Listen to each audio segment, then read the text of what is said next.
the Muslim Brotherhood wrote a plan. You know, we all hear about the Muslim Brotherhood, and we heard a lot about them with the Arab Spring. Remember the Arab Spring? Egypt. Everybody was so excited about democracy has come to the Middle East. And who was driving the Arab Spring? The Muslim Brotherhood. Now, our government, I mean, I remember giving interviews on the radio, and they, you know, and I'm saying this is a disaster. These are the Muslim Brotherhoods who want to establish the caliphate, the Islamic State.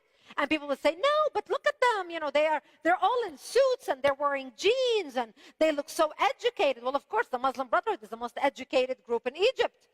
And when you look at the founding of people who are members of the Muslim Brotherhood, Osama bin Laden was a member of the Muslim Brotherhood. Muhammad Atta, the ringleader of the September 11th attack, was a member of the Muslim Brotherhood. He was an engineer. Ayman al-Zawahiri, who's the head of Al-Qaeda, was a leader of the Muslim Brotherhood. He's a surgeon. So we're not talking about stupid people. We're talking about highly educated people. So the Muslim Brotherhood wrote a plan, a 100-year plan for radical Islam to infiltrate and dominate the West and establish an Islamic government on earth. In the counterterrorism circles, this plan became known as the Project. Now, the Muslim Brotherhood was established in 1928. This is one thing that most Americans did not realize, because with the Arab Spring, everybody thought, oh, the Muslim Brotherhood is a new phenomenon. The Muslim Brotherhood was established in 1928 for the sole purpose of re-establishing the caliphate or the Islamic State, resurrecting the Islamic State. Since then, the Muslim Brotherhood has established 70 offshoot Islamic organizations, including Al-Qaeda and Hamas, and now ISIS. The head of ISIS, al-Baghdadi, was in our prisons in 2011 as a leader of the Muslim Brotherhood. So the Muslim Brotherhood wrote a plan, a 100-year plan for radical Islam to infiltrate and dominate the West and establish an Islamic government on earth. They already established it. The caliphate has already been established now, right? Yes. The Islamic State has been established. They started implementing their plan in Europe in the 80s. And what they talk in the plan is they give tactics and proposals on to how to infiltrate the West, how to use our laws against us, how to use our open-mindedness against us. They talk about how to use buzzwords like tolerance, democracy, interfaith, diversity in order to con Westerners. So they say if you use those words, they'll be lapping out of your hands like dogs.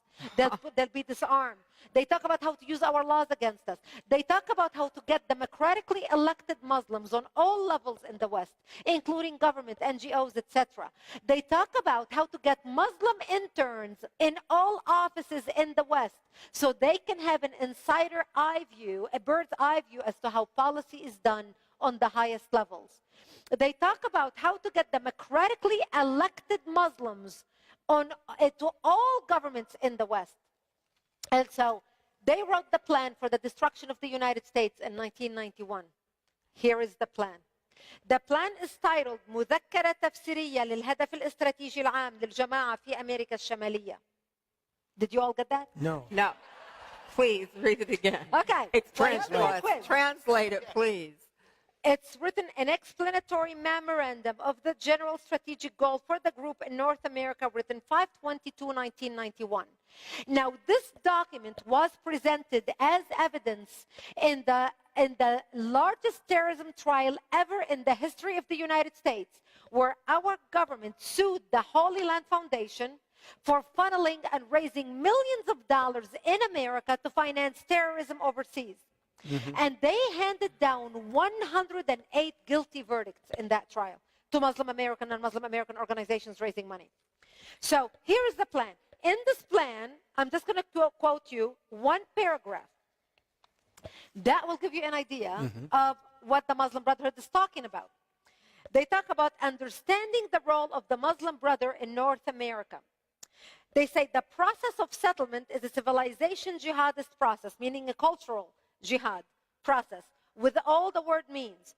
The Ikhwan, which is the Arabic word for brothers, must understand that their work in America is a kind of grand jihad in eliminating and destroying the Western civilization from within and sabotaging its miserable house by their hands, meaning our hands, and the hands of the believers, meaning the Ikhwan, the brotherhood, so that it is eliminated and Allah's religion is made victorious over all other religions. Now, do they mince words? Is there No. anything Not at vague all. about this? No. Nothing vague. We have never been faced with an enemy that tells us exactly why they hate us. They have no hidden agendas. They don't beat around the bush. They tell us why they hate us. They not only tell us how they hate us or why, they issue press releases about it. They write plans about it. They put it on the internet. They even record video press releases and send it to Al Jazeera to air worldwide. We cannot say we did not know how much they hate us.